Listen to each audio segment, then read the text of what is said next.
Namaskar, hello and welcome to Sunset TV. I am Namrata Singh and you are watching Question Hour. This show focuses on important questions raised by members in both the Houses of Parliament concerning matters of national interest. In the Rajya Sabha, members from various parties posed questions related to 10 ministries and sought responses from the respective ministers. Similarly, in the Lok Sabha's Question Hour, members from diverse parties raised questions pertaining to 18 ministries and sought responses from the respective ministers. Now, let's take a closer look at some of the questions whose replies were tabled in both the houses. Rajya Sabha MP Tejveer Singh asked the Minister of Women and Child Development whether any notable progress has been achieved so far in reducing the number of malnourished children in the country under the Poshan Abhiyan, and if so, the detailed outcomes achieved under the Abhiyan and the major accomplishments recorded till date. The ministry in its reply informed the House that under the 15th Finance Commission, various components like Anganwadi services, Poshan Abhiyan and scheme for adolescent girls of 14 to 18 years in aspirational districts and northeastern region have been subsumed under the umbrella mission Saksham Anganwadi and Poshan 2.0 to address the challenge of malnutrition. It is a centrally sponsored mission where the responsibility for implementation of various activities lies with the states and UTs. This mission is a universal self-selecting umbrella scheme where there are no entry barriers for any beneficiary to register and receive services. This mission is being implemented across the country.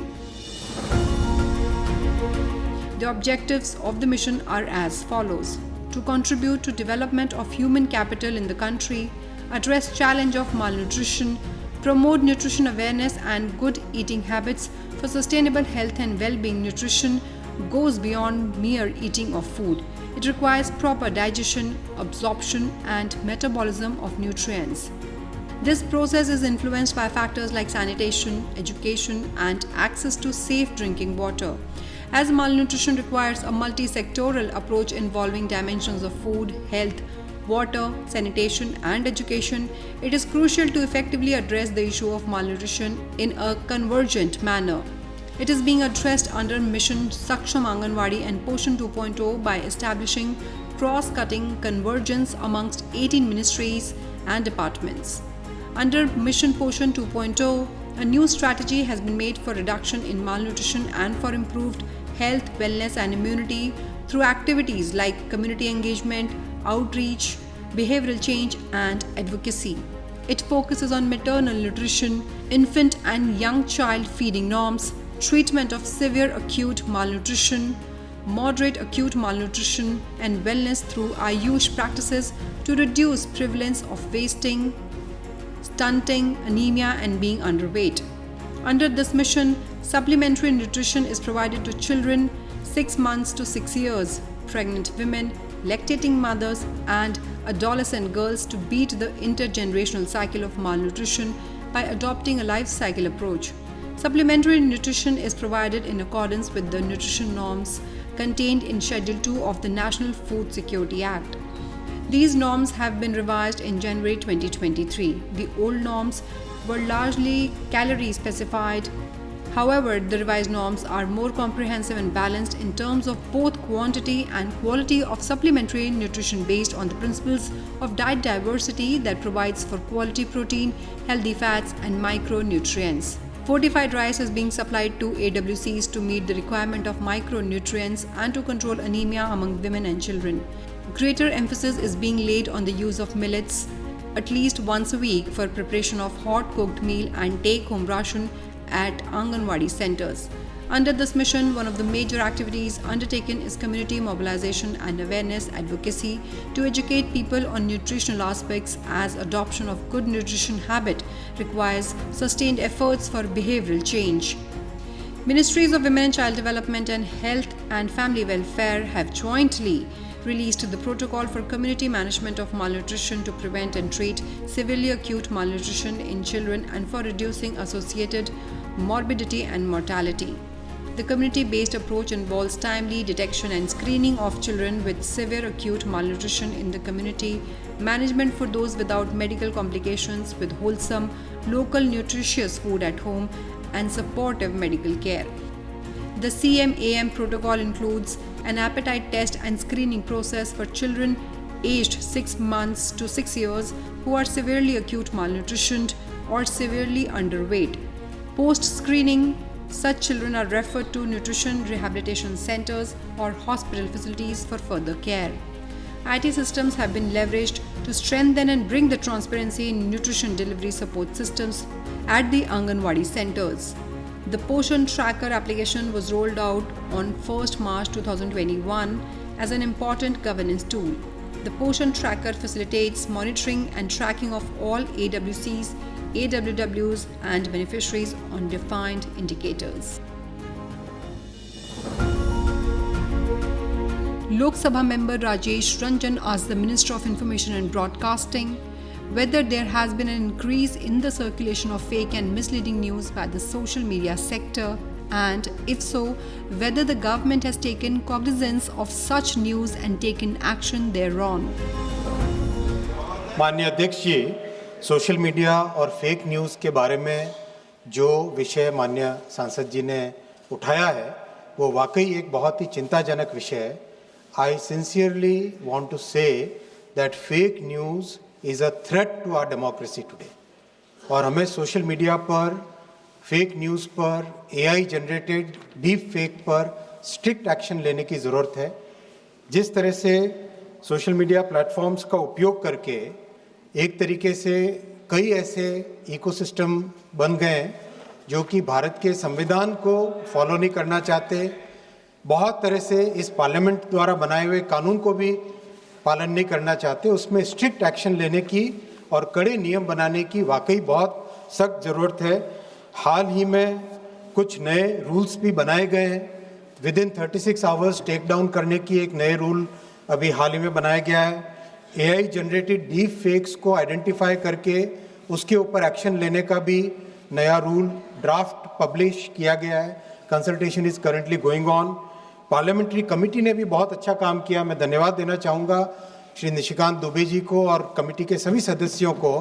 उन्होंने बहुत अच्छा detailed report कल ही सदन में रखी है जिसके अंदर कई अच्छे प्रस्ताव आए हैं कानून को किस किस पॉइंट पे कड़ा किया जाए.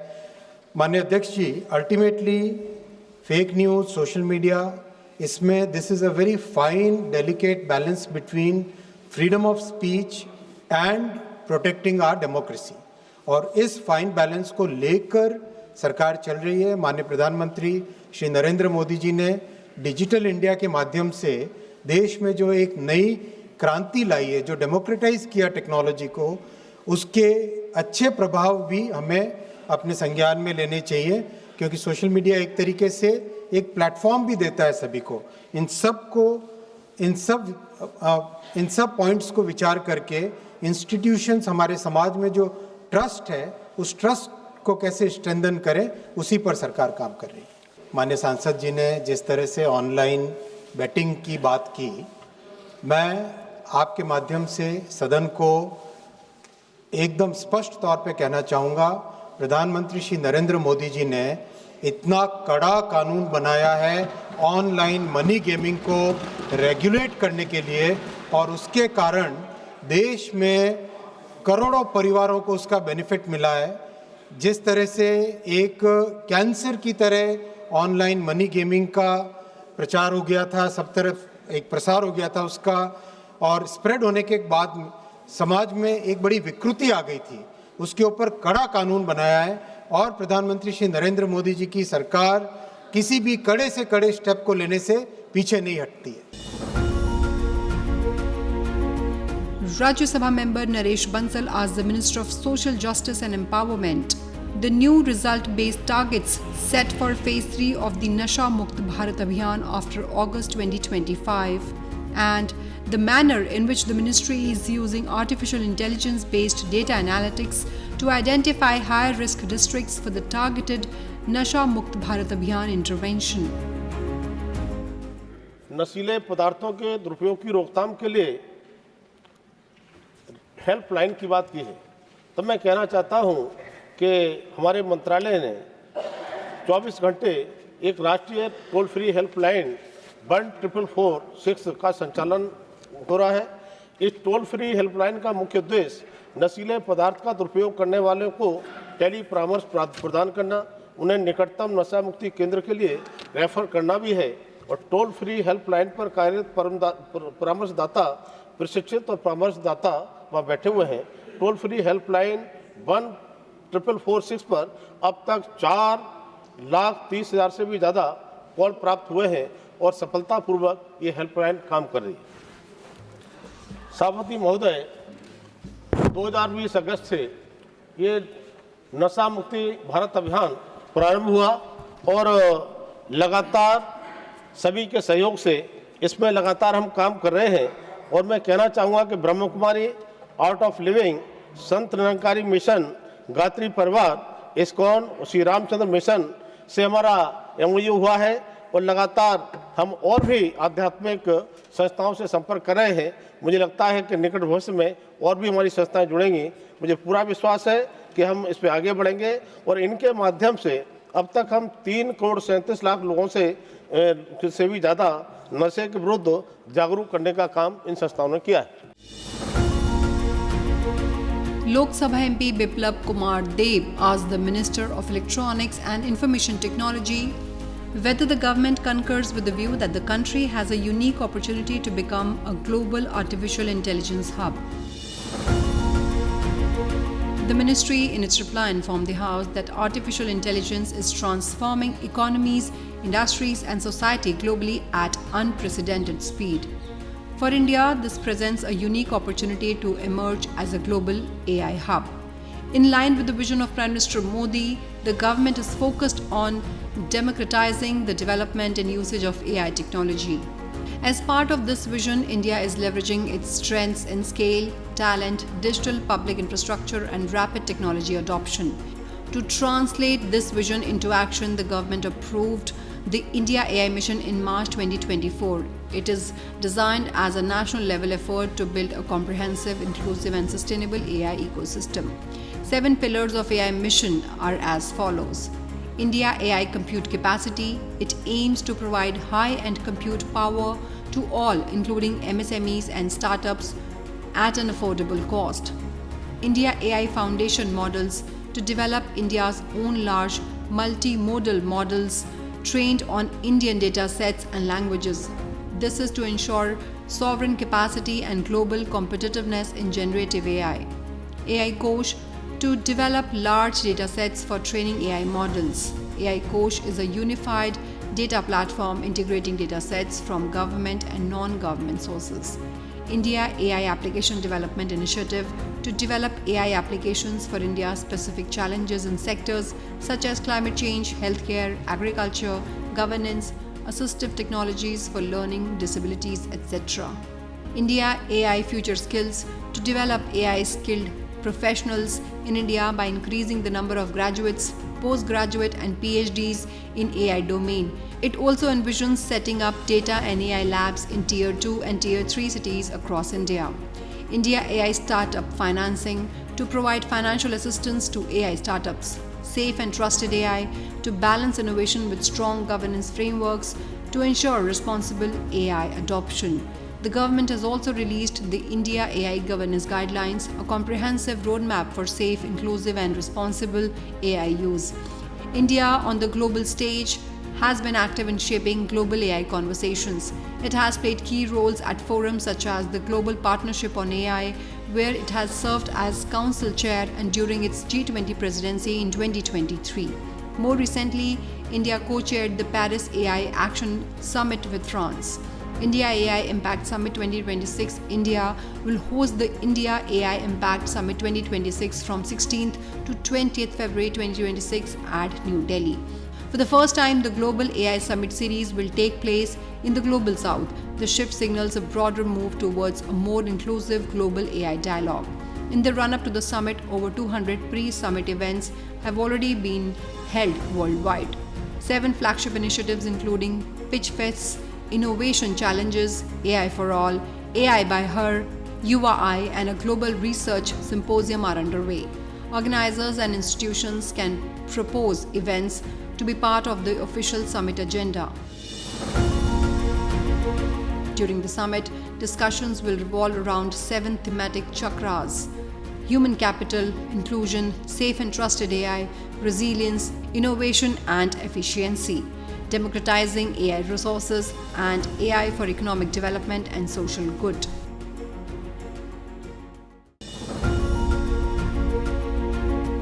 Rajya Sabha member Satnam Singh Sandhu asked the Minister of Education details of growth in global rankings of the Indian institutions after introduction of National Education Policy 2020, the steps taken to improve India's standing in global education rankings, and steps taken for encouragement for institutions getting better places in these rankings. सभापति महोदय, आदरणीय सदस्य ने जो information दिया और मैं माननीय सदस्यों के आंसर देने से पहले मैं उनको धन्यवाद देना चाहता हूं कि देश की जो इतनी बड़ी उपलब्धि है, उस उपलब्धि जो आदरणीय प्रधानमंत्री श्री नरेंद्र मोदी जी के नेतृत्व में हमारी सरकार ने प्राप्त की है कि जब 14-15 में हमारी सरकार ने जाननी शुरू की, at that time only 11 institutions those are ranked in QS, जो QS में सिर्फ 11 इंस्टीट्यूशन हुआ करता था, आज वो 54 तक आ गया है और आदरणीय प्रधानमंत्री जी के नेतृत्व में हुआ है। और जैसे टाइम्स के बारे में उन्होंने बताया कि टाइम्स में भी हम दूसरी नंबर की देश बन गए हैं अमेरिका के बाद इतनी सारे रैंकिंग के साथ, और सारे इंडियन इंस्टीट्यूट जो है उसकी रैंकिंग की बढ़ोतरी हो रही है और बहुत अच्छा कर रहे हैं। और दिल्ली IIT सबसे पहला इंस्टीट्यूट के रूप में 123वें स्थान पर भारत का रिप्रेजेंटेशन कर रहा है। और दूसरे जो सवाल पे आते हुए मैं जो सदस्य ने पूछा कि इंडिया क्या कर रही है, अभी इंडिया के पास और हमारे देश के पास लगभग 72,218 फॉरेन स्टूडेंट्स हैं जो 2025 में जो पढ़ रहे हैं, जो 200 डिफरेंट कंट्रीज से आए हुए हैं, जो भी डिफरेंट कोर्सेज कर रहे हैं। और उसके साथ साथ हम स्पार्क, ज्ञान और स्टडी इन इंडिया, इन 3 जो मुहिम है, ये मुहिम हमारी सरकार चला रही है, जिसके द्वारा स्पार्क के द्वारा फैकल्टी, रिसर्च स्कॉलर, इसके द्वारा जो दोनों देश और 2 देशों के बीच में रिसर्च स्कॉलर और फैकल्टी साइंटिस्ट का आदान प्रदान रहे, वहाँ के साइंटिस्ट यहाँ आए। इसके साथ साथ UGC ने बहुत सारे नियम किए हैं, जिस नियम के द्वारा जो बाहर के जो यूनिवर्सिटीज़ है, those universities can hold a joint degree, dual degree, training degree, ऐसे बहुत सारे प्रावधान जो UGC में पहले नहीं था वो सब लागू किया गया है। इसके साथ साथ भारत के इंस्टीट्यूशंस वो भी है, जैसे IIT जैसे इंस्टीट्यूशन विदेश के में अपना कैंपस खोल रहे हैं, जैसे जिंजीबार में खोला उन्होंने, आबू धाबी में खोला, तो ऐसे हमारे IITs भी खोल रहे हैं। इसके द्वारा फॉरेन स्टूडेंट्स के साथ और फॉरेन यूनिवर्सिटीज़ के साथ और भी ज़्यादा संबंध बढ़ रहा है और ये परसेप्शन और भी अच्छा होने में आगे आने वाले समय में मौका मिलेगा। माननीय सभापति महोदय, मैं आदरणीय सदस्य को आपके माध्यम से ये बताना चाहता हूँ कि हमारे इंस्टीट्यूशन जो है, वो इस इंस्टीट्यूशन को जो अच्छे रैंकिंग कर रहे हैं उसको और भी बढ़ावा देने के लिए सरकार ने इंस्टीट्यूशन ऑफ एमिनेंस यानी IOE इसका प्रावधान किया है। और के मिनिस्ट्री ऑफ एजुकेशन जो IOE का प्रोग्राम है 2007 में हमने लॉन्च किया, और इसमें हमने तय किया था कि हम ये स्टेटस जो देंगे IOE का लगभग 10 इंस्टीट्यूशन को देंगे, लेकिन सरकार ने इसको बढ़ाकर फिर अभी तक 8 पब्लिक और 4 प्राइवेट यानी टोटल 12, उसमें IIT Bombay, IIT Delhi, IIT Madras, IIT Kharagpur, IISc Bengaluru और Bangalore, BHU Varanasi, university of Hyderabad, university of Delhi, और प्राइवेट में अगर बोले तो BITS Pilani, Manipal academy of higher education, OP Jindal global university, Shiv Nadar university, इनको दिया गया है। और इसमें हम IOE का जो तकमा है वो प्राइवेट इंस्टीट्यूशन को देते हैं, लेकिन जो मॉनिटरी बेनिफिट है या financial assistance that has been provided to the public universities और पब्लिक इंस्टीट्यूशन ओनली। अभी तक हमने इस प्रोग्राम में लगभग 6,198 से भी ज़्यादा करोड़ रुपया हमने इसमें प्रावधान अभी तक खर्च किया है। सरकार ने 6,198.99 crore rupees has been given in this scheme. Lok Sabha members Naba Charan Majhi and Roop Kumari Chaudhary asked the Minister of Consumer Affairs, Food and Public Distribution whether the government has conducted any assessment regarding the operation of the public distribution system in aspirational districts of the country, particularly in Sirohi district of Rajasthan, Northeast India and various districts of Uttar Pradesh.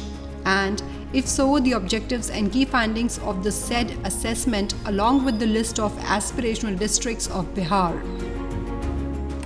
Sir, मैं यही कहना चाहता हूँ, सारे देश में जहाँ भी ज़रूरत है, जहाँ एफसीआई इधर गोडाउन पीपीटी माध्यम के द्वारा करते हैं, नहीं तो एफसीआई गोडाउन है, एफसीआई गोडाउन उपयोग करते हैं, स्टेट गवर्नमेंट का गोडाउन उपयोग करते हैं। वो दूर दराज का इलाका हो और कहीं भी हो, पहाड़ी इलाका हो, सभी क्षेत्रों में हमारा नेटवर्किंग आज के दिन में परफेक्ट है। जहाँ भी अगर ज़रूरत है तो एफसीआई समय समय पर गोडाउन भी हायर करेगा और जो फेयर प्राइस शॉप अपॉइंटमेंट करना है, फेयर प्राइस शॉप को करना है, वो तो प्रदेश सरकार का काम है। हम तो पूरा टेक्नोलॉजी उपयोग करके हर एक व्यक्ति को प्रधानमंत्री गरीब कल्याण अन्न योजना में हर महीने 5 केजी रेशन इधर राइस और गेहूँ हम हर महीने परफेक्टली देने का काम मोदी जी के कालखंड में शुरू हो गया है और आगे भी बढ़ रहा है।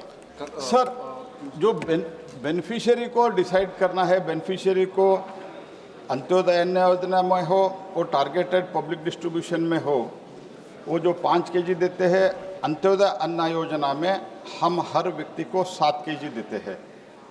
उसमें जो कार्ड वितरण करना है, किसको कार्ड देना है, उसका काम राज्य सरकार करते हैं, लेकिन समय समय पर टेक्नोलॉजी के आधार पर जो इनएलिजिबल क्राइटेरिया जो है, एलिजिबल क्राइटेरिया वो स्टेट गवर्नमेंट डिसाइड करते हैं।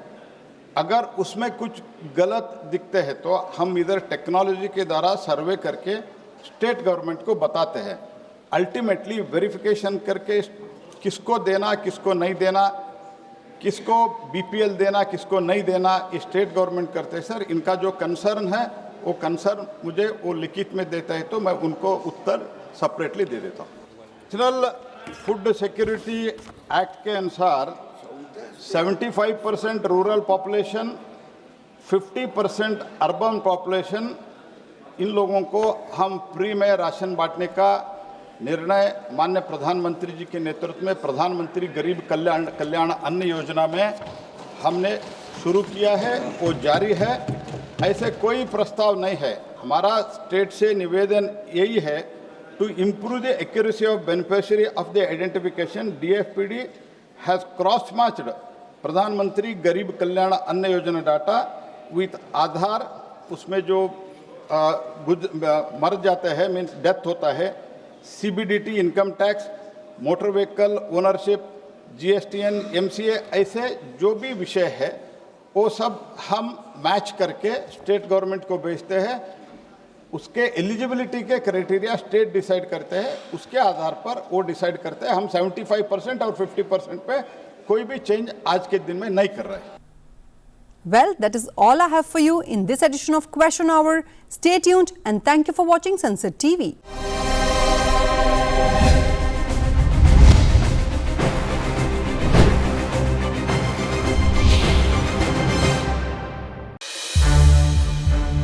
सनसेट टीवी के और भी प्रोग्राम्स देखने के लिए सब्सक्राइब करें हमारा YouTube चैनल और हाँ, इन्हें लाइक और शेयर करना ना भूलें।